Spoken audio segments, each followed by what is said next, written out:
Seven Can Help is again picking up the call to hold a phone provider accountable. KETV News Watch 7's Joey Sapchik follows up on a story we brought you last week about a great-grandma whose phone line was down for 2 months. It turns out she's not alone.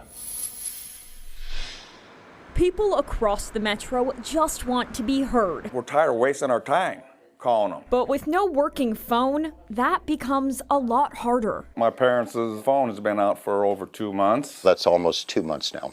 Going on more than 2 months. This went on for over a month, and I decided that I was going to cut ties with CenturyLink. These are four faces of some dozen emails, calls, or Facebook comments we received after introducing you to 88-year-old Dorothy Weeks in September. I haven't had phone service for over a month.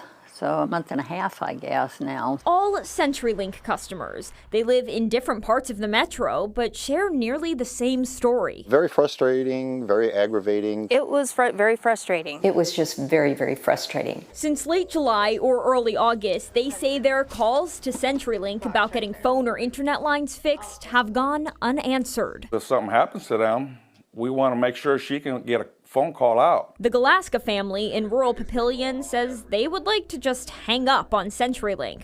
But for now, it's the only option, especially for their hard-of-hearing 87-year-old mom who uses a closed caption landline. It feels like they don't care about us. You know, if we explained to them it was elderly folks that need the landline, you think they would address it? No. These folks say their phone line going down, that's irritating, sure, but they can deal with it for a day or two. Things happen.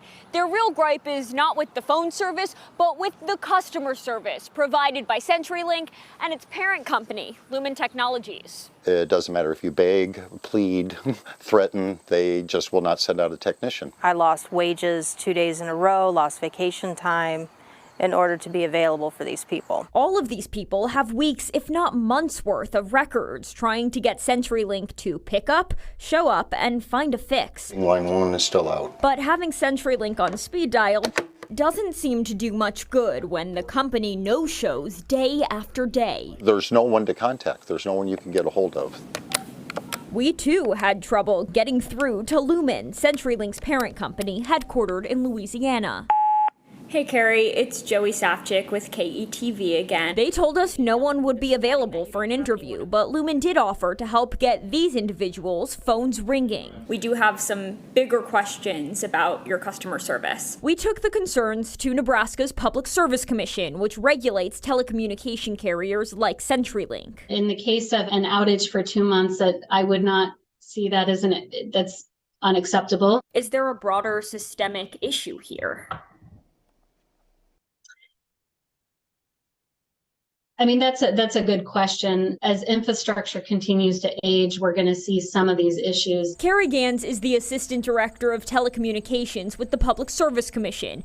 Between August and September, she cites 83 complaints about CenturyLink in the Omaha area. More, she says, than years past. If we have a situation in which we're receiving enough complaints, we can open an investigation into the wireline phone issues with that particular company or area. These customers are calling on their provider to keep them in the loop. Sounds like it's working now. It's been a while. Donna Maxey, whose landline came back to life just hours before our interview, feels CenturyLink should still be on the hook for crediting her. Like the others, she was billed while she didn't have service. This might be the end of the landline for her. I'll probably get rid of the landline at this point. Across the metro, a message they hope does not ring hollow. What if their parents needed a phone? I bet they'd get it fixed right away. Joey Sapchik, KETV, Newswatch 7.